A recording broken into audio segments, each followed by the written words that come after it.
आपस में भिड़ेंगे चीन और जापान।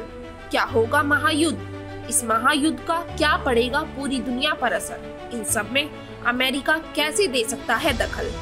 इन सभी सवालों के जवाब आपको हम देंगे पैंकर न्यूज की इस खास रिपोर्ट में। जी हाँ, चीन ताइवान जैसी शरारत जापान के साथ करना चाहता है। चीन और जापान के बीच टेंशन की वजह बने हैं कल चीन की तरफ से दागी गई 11 बैलिस्टिक मिसाइलें, जिनमें से 5 मिसाइलें जापान के इलाके में जा गिरी है और इसके बाद से ये तनाव इस वक्त बहुत ज्यादा बढ़ गया है। बता दें कि ताइवान को डराने धमकाने के लिए या कहे कि उसे बैरिकेड करने के लिए चीन की तरफ से 6 तरफा मिलिट्री ड्रिल हो रही थी, लेकिन इन सबके बीच चीन ने जो 11 बैलिस्टिक मिसाइलें दागी, जिनकी पुष्टि ताइवान के रक्षा मंत्रालय ने भी की है, उनमें से 5 मिसाइलें जापान के इलाके में जा गिरी है और ये जानकारी खुद जापान के रक्षा मंत्रालय ने दी। तब से ही माना जा रहा है कि आने वाले दिन दोनों देशों के बीच तनावपूर्ण हो सकते हैं। चलिए पहले हम ये बता देते हैं कि जापान के रक्षा मंत्रालय ने क्या जानकारी दी है। रक्षा मंत्रालय के बयान में पहले ये कहा गया है कि चीन की तरफ से दागी गई 5 मिसाइलें जापान के इलाके में गिरी। रक्षा मंत्रालय ने कहा कि जापान के EEZ के भीतर उतरने वाली सभी 5 मिसाइलें जो जापान के तट से 200 समुद्री मील तक फैली हुई है, वो वहां गिरी है। ये जो इलाका था वो ओकिनावा प्रांत के हेटारुमा द्वीप के दक्षिण पश्चिम में पानी में गिर गई थी। जापानी सरकार ने इस कदम पर बीजिंग को एक राजनयिक विरोध दर्ज कराया है। ये एक गंभीर मुद्दा है जो जापान का राष्ट्रीय सुरक्षा और लोगों की सुरक्षा से संबंधित है।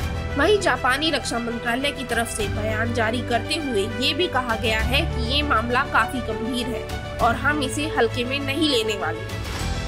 वैसे चीन का ये एक्शन इसलिए भी सबको चिंता में डाल रहा है क्योंकि अभी इससे ठीक पहले ताइवान के एयर जोन में चीन के एक साथ 27 लड़ाकू विमान घुस गए थे और उसकी कार्रवाई की वजह से ताइवान ने भी अपना मिसाइल सिस्टम एक्टिवेट कर लिया था। उसके एक्टिवेशन का मतलब है कि अगर दोबारा इस तरह के लड़ाकू विमान वहां घुसते तो मिसाइल सिस्टम ऑटोमेटिक फायर हो जाते और फिर ये जो अभी तक मिलिट्री अभ्यास चीन की तरफ से किया जा रहा था वो युद्ध का रूप ले लेता। इस पूरे टकराव के बाद से ही दोनों देश आमने सामने हैं। मिलिट्री अभ्यास के नाम पर जिस तरह चीन ताइवान को चेतावनी दे रहा है, मिसाइल दाग कर डराने का काम कर रहा है, वो संदेश साफ है कि अमेरिका का ताइवान को लेकर उठाया गया कदम चीन को रत्ती भर पसंद नहीं आया है।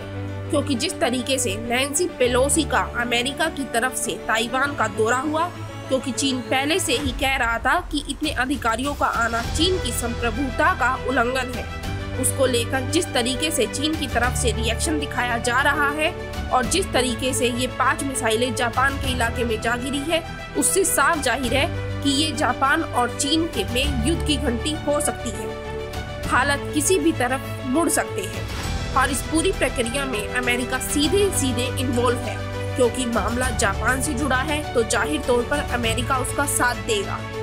ब्यूरो रिपोर्ट, पैंकर न्यूज।